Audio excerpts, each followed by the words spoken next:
El frío y opulento vestíbulo de la mansión de Octavio en Miami, a orillas del mar, estaba sumido en una oscuridad tensa, solo rota por la luz intermitente de un candelabro en el techo de doble altura, que proyectaba sombras nerviosas sobre las paredes de mármol pulido.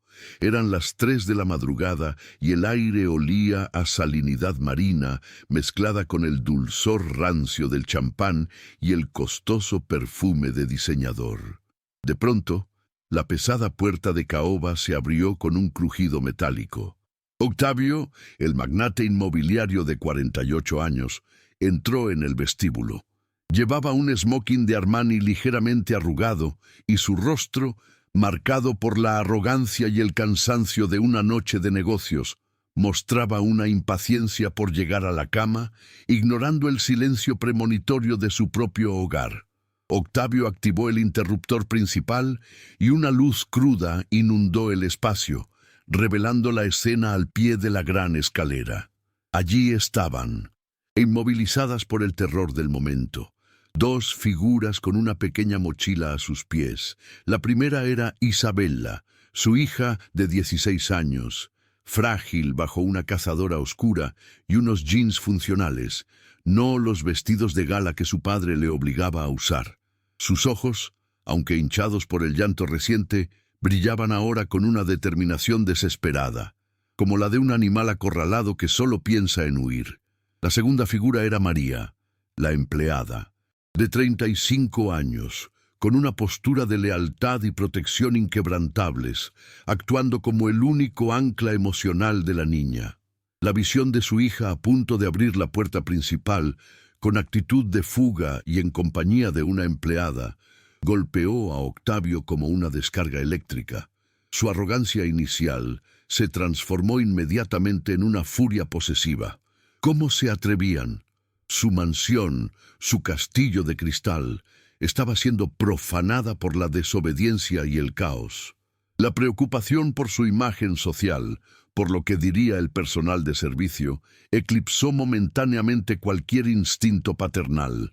Su voz, dura y acostumbrada a dirigir a miles de empleados, resonó en el vestíbulo, una agresión audible. ¿Qué demonios están haciendo? ¿A dónde creen que van a estas horas? Isabella, al escuchar el grito de su padre, se encogió, el miedo paralizante que la había acosado por meses, regresando con fuerza.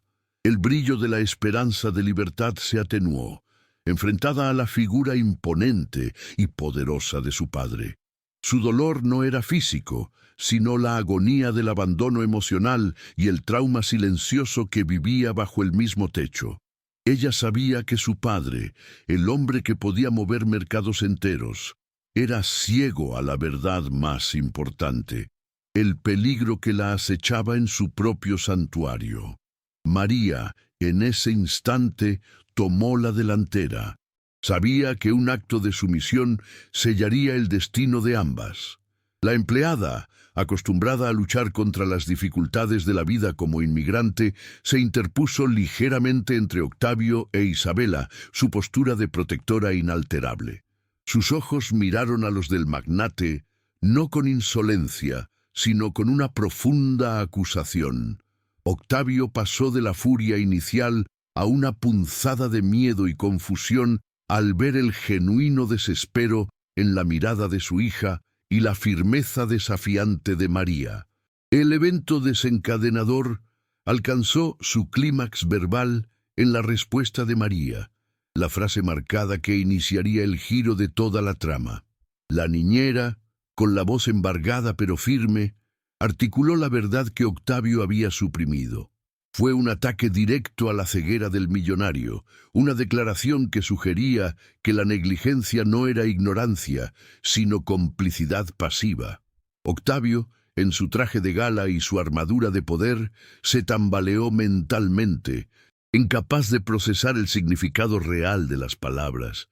«No estamos huyendo, señor», dijo María, y su voz, baja y urgente, cortó el aire como un cuchillo. «Estamos salvando a su hija, y usted sabe muy bien por qué». La frase resonó, no solo acusando la negligencia de Octavio, sino insinuando que él tenía conocimiento o sospecha de la amenaza inminente y había optado por ignorarla para mantener la paz de su imperio.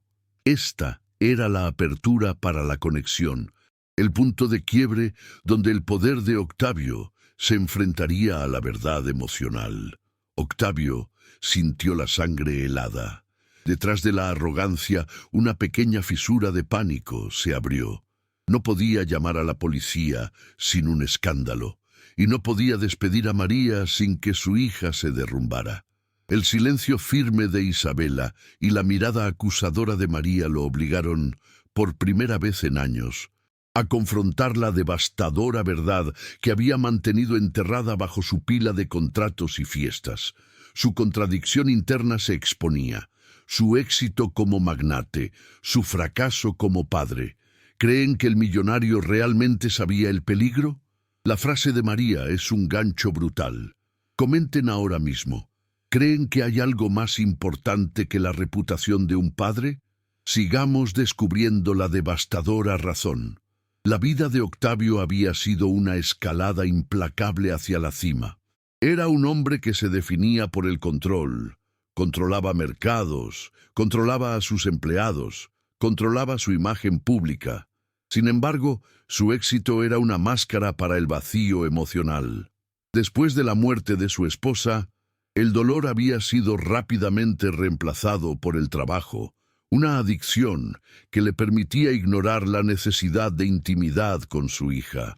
Había provisto a Isabela de todo el lujo imaginable, ropa, joyas, tutores, pero la había privado de su presencia.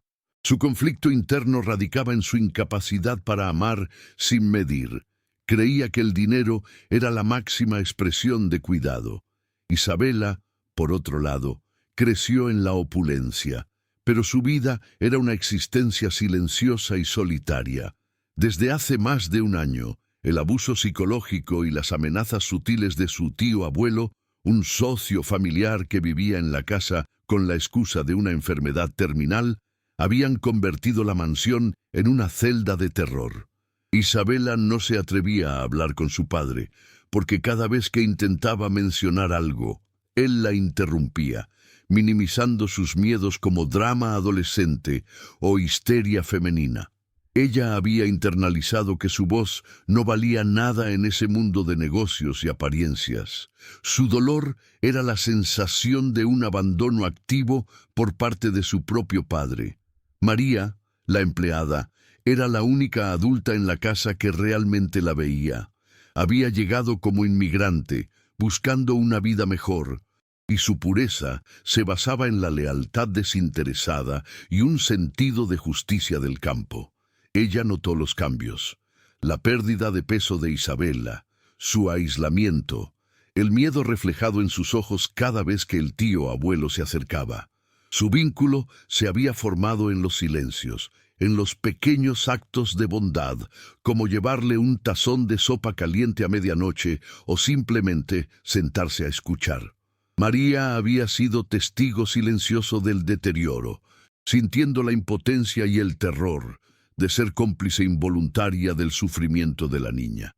Frente a la escalada de la amenaza, y al ver que Octavio no reaccionaba a las sutiles peticiones de ayuda de Isabela, María tomó la decisión de actuar.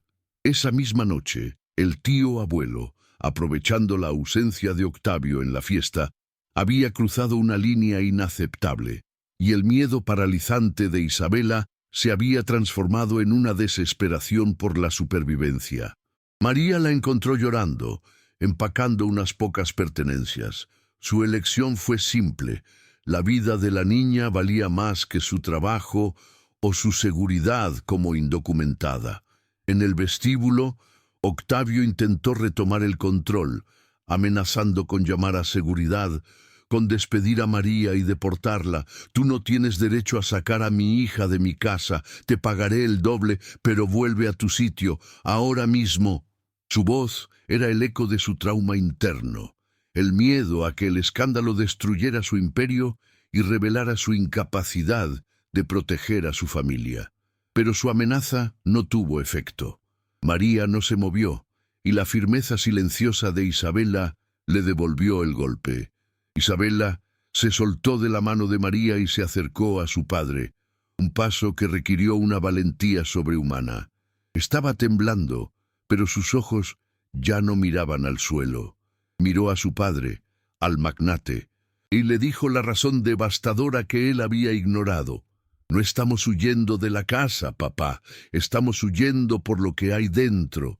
El abuelo, él me dijo que si hablaba, te arruinaría, y tú nunca me escuchaste, dijiste que estaba exagerando. El golpe de la verdad fue físico para Octavio. El abuelo, su socio de confianza, su mentor de negocios, la figura a la que había alojado en su casa por caridad, era el agresor. El horror, la vergüenza avasalladora de haber sido un padre ciego, lo inundó.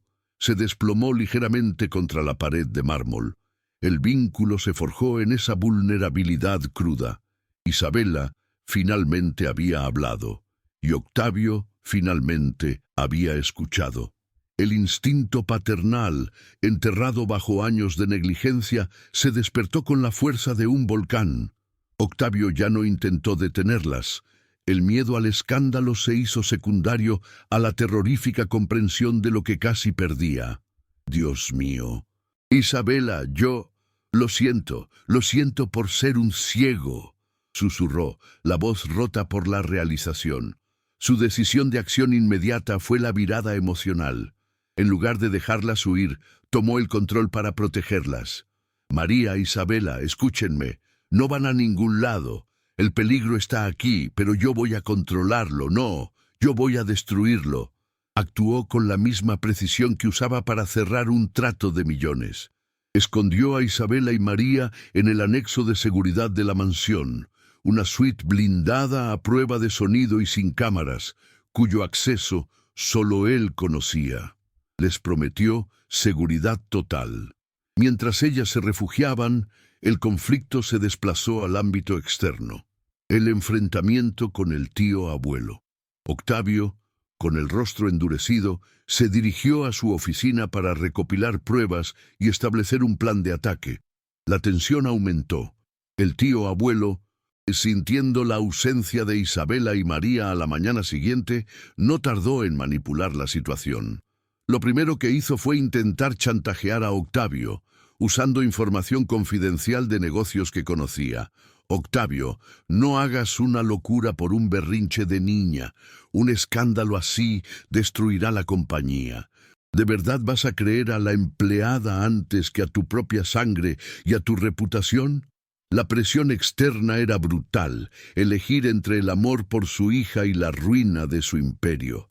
Octavio, sin embargo, se mantuvo firme. La voz de Isabela había roto la armadura de su vanidad.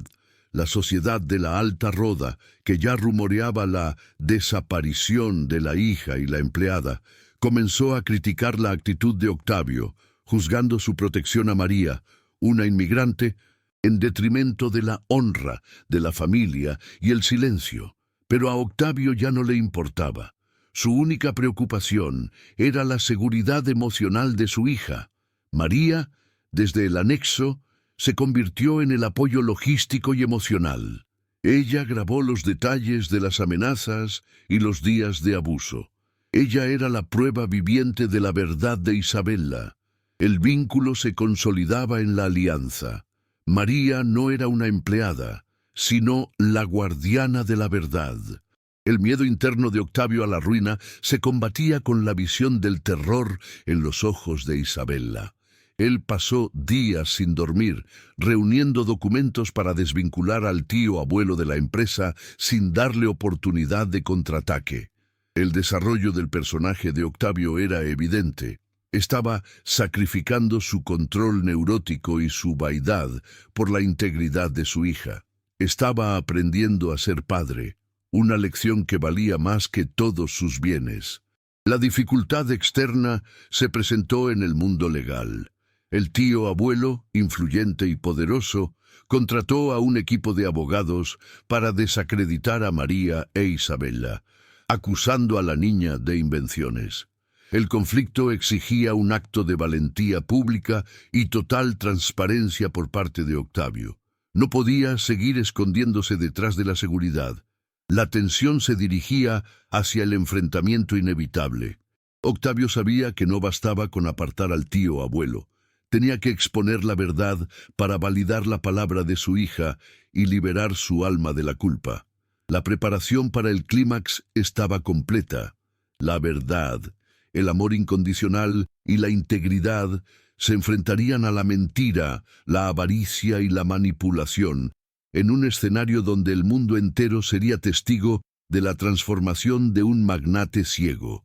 El salón de conferencias del corporativo de Octavio Realty, con sus paneles de madera noble y su vista panorámica de Miami, se había transformado en un escenario de juicio.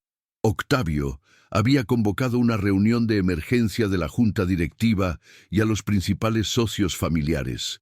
Un movimiento arriesgado diseñado para exponer la verdad antes de que el tío abuelo, el agresor, pudiera manipular la narrativa.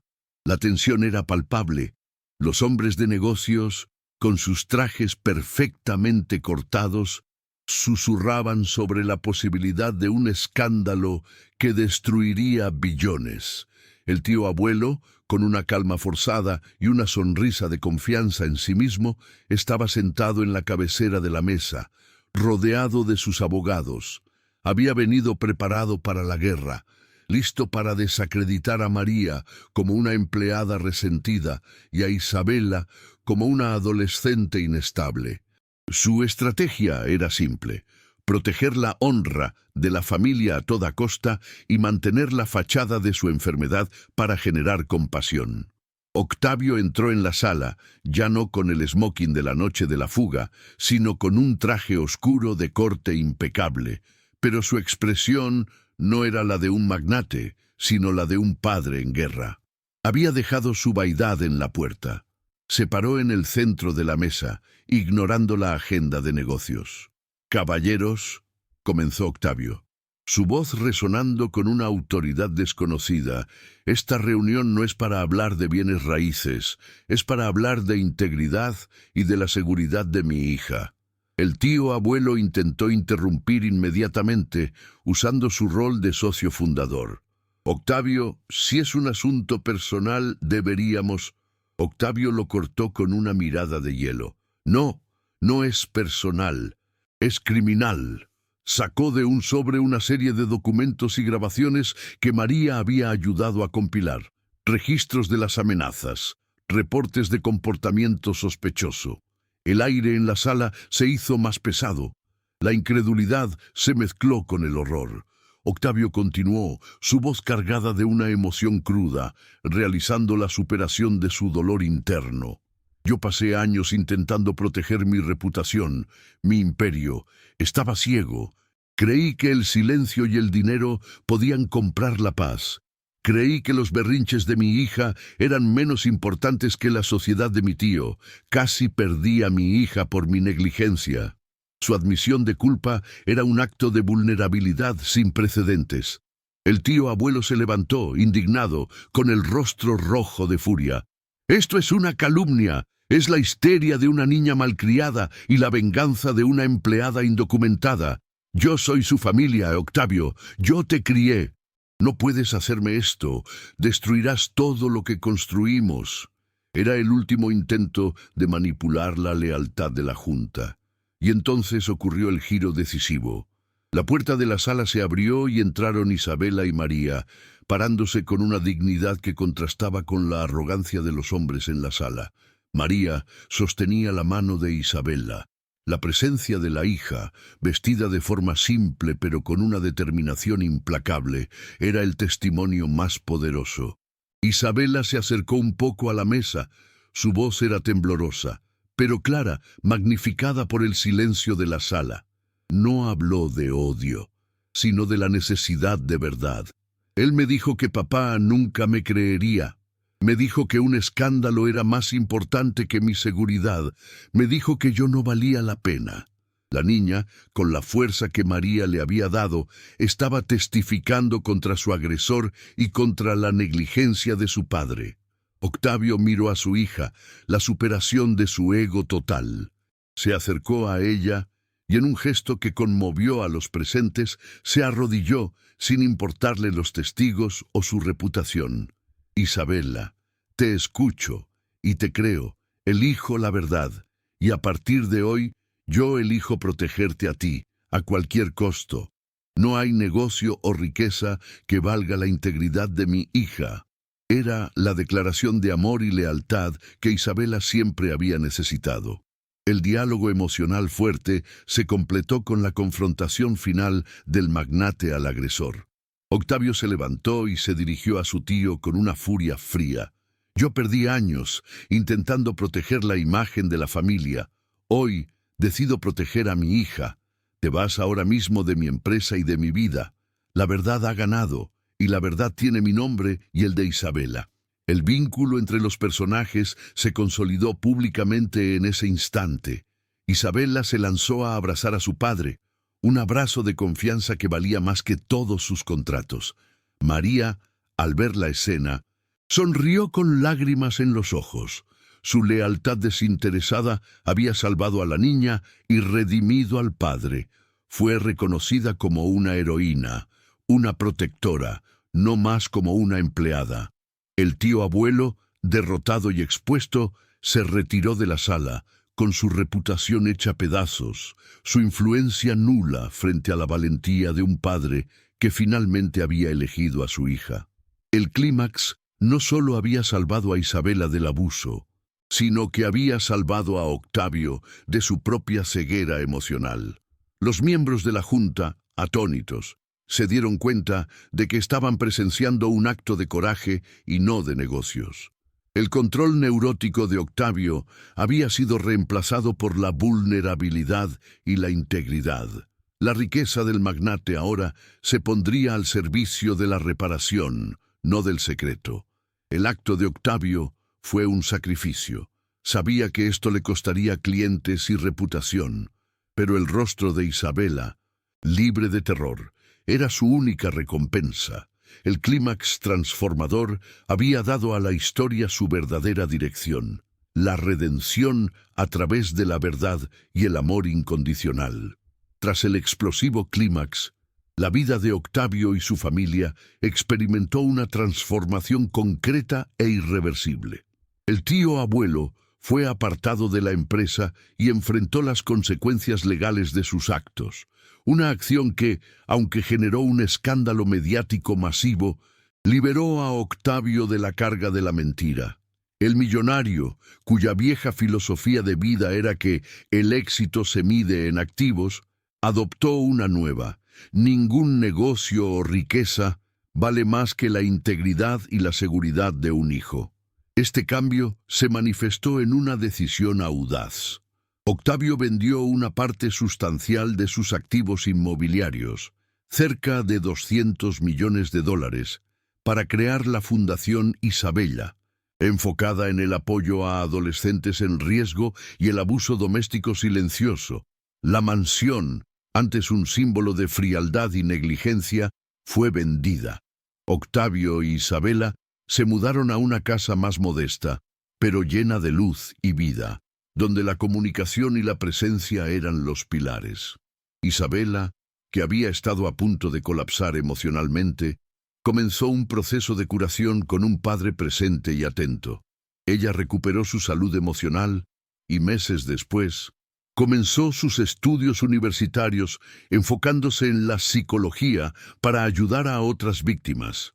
El beneficio personal de Octavio fue la paz. Su corazón, antes duro y ciego, se había vuelto vigilante. María, la protectora, fue la primera en beneficiarse del nuevo enfoque de Octavio. Ella fue acogida como miembro de la familia, no como empleada. Octavio le ofreció la ciudadanía y un puesto como directora de operaciones de la Fundación Isabela. Su experiencia de vida, su lealtad desinteresada y su capacidad de escuchar se convirtieron en el corazón de la organización. La historia de María, la inmigrante que salvó a la heredera, se convirtió en un símbolo de que la verdadera nobleza no tiene estatus social.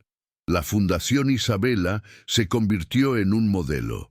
Su enfoque en el abuso invisible, psicológico, negligencia emocional, amenazas, resonó profundamente en la alta sociedad, obligando a muchos a confrontar sus propios silencios. El beneficio social del coraje de Octavio fue la creación de un espacio seguro para aquellos cuyas voces eran silenciadas por el dinero o el miedo al escándalo. La riqueza del magnate finalmente estaba sirviendo a un propósito noble y reparador.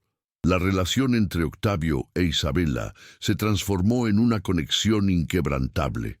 Octavio aprendió a preguntar, no a ordenar. Le daba a su hija el espacio y la voz que antes le negaba.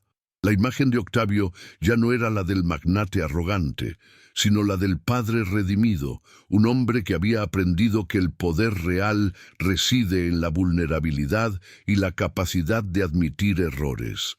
María era la ancla constante, la conciencia moral de la nueva familia. Su lealtad desinteresada fue la que, paradójicamente, le dio a Octavio la riqueza más grande, su hija y su propia humanidad. La promoción de María era la prueba concreta de que la honestidad y la bondad valen más que cualquier activo financiero.